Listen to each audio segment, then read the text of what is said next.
দক্ষিণ চব্বিশ পরগনায় এবার উত্তরপ্রদেশের সিংঘাম মাফিয়াদের জম অজয় পাল শর্মার হুঙ্কারে কাঁপছে অপরাধীরা। ময়দানে নেমেই এই আইপিএস অফিসার যা করলেন তা ইতিমধ্যেই ভাইরাল নেট দুনিয়ায়। ভোটের নানা ঘটনার কারণে অশান্তির হটস্পট হিসেবে পরিচিত দক্ষিণ চব্বিশ পরগনা। বারবার ভোটের আগে ও পরে যে অশান্তি দেখা গিয়েছে তাতে প্রতিবারই নির্বাচন এলেই আতঙ্কে থাকেন বহু মানুষ।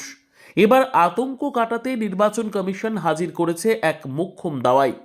ভোটারদের মনে আস্থা ফেরাতে আনা হয়েছে উত্তরপ্রদেশের দুঁদে আইপিএস অফিসার অজয় পাল শর্মাকে। 2011 ব্যাচের আইপিএস অফিসার যোগী রাজ্যে উত্তরপ্রদেশে তিনি পরিচিত এনকাউন্টার স্পেশালিস্ট হিসেবে। এবার তারই কড়া নজরদারিতে দক্ষিণ চব্বিশ পরগনার ভোট ভবিষ্যৎ। কে এই অজয় পাল শর্মা? উত্তরপ্রদেশের মাফিয়াদের কাছে তিনি সাক্ষাৎ জম। প্রয়াগরাজের যুগ্ম পুলিশ কমিশনার পদে কর্মরত এই সিংঘাম পুলিশকর্তা দুর্নীতিগ্রস্তদের বিন্দুমাত্র রেয়াত করেন না। অন্তত 63 জন দুর্নীতিগ্রস্ত পুলিশ কর্মীকে সাসপেন্ড করে তিনি বুঝিয়ে দিয়েছিলেন তার অভিধানে আপোষ শব্দটি নেই। এবার সেই তেজ নিয়েই তিনি ডায়মন্ড হারবার পুলিশ জেলার বিশেষ পুলিশ পর্যবেক্ষক। দায়িত্ব নিয়েই কেন্দ্রীয় বাহিনীকে সঙ্গে নিয়ে মাঠে নেমে পড়েছেন অজয় পাল শর্মা। দক্ষিণ চব্বিশ পরগনার স্পর্শকাতর গ্রামগুলোতে টহল দেওয়ার সময় তার শরীরী ভাষা কপালে ভাঁজ পড়েছে সমাজ বিরোধীদের।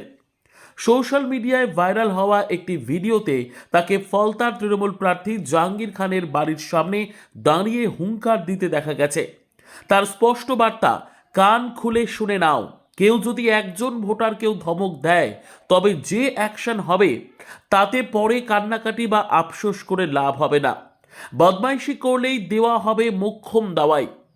आसपास के जितने भी लोग हैं अच्छी तरह से समझ लें कि अगर किसी ने बदमाशी करी तो उनका कायदे से इलाज किया जाएगा। फिर अगर कहीं से खबर आ गई कि किसी ने कोई खुराफात करने की, किसी को परेशान करने की कोशिश की है तो फिर उसकी खबर फिर अच्छे से लेंगे हम।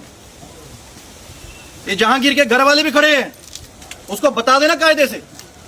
ये बार बार जो खबरें आ रही हैं कि उसके लोग धमका रहे हैं तो फिर अच्छे से खबर लेंगे।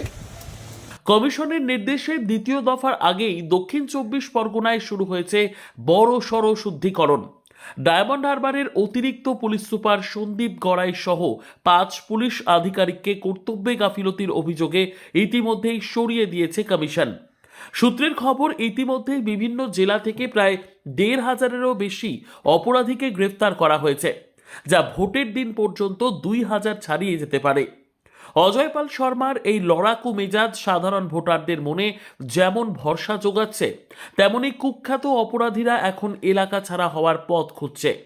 ভোটের দিন অশান্তি ঠেকাতে এই সিংঘাম যে কতটা কঠোর হতে পারেন তা তার প্রথম দিনের সক্রিয়তাতেই স্পষ্ট। দক্ষিণ চব্বিশ পরগনার আনাচে কানাচে এখন একটাই আলোচনা, অশান্তি ছাড়া ভোট শান্তিতে কি করাতে পারবে এই সিংঘাম পুলিশ অফিসার? উত্তর অবশ্য ভোটের দিনই মিলবে। Bureau report, digital news Bangla.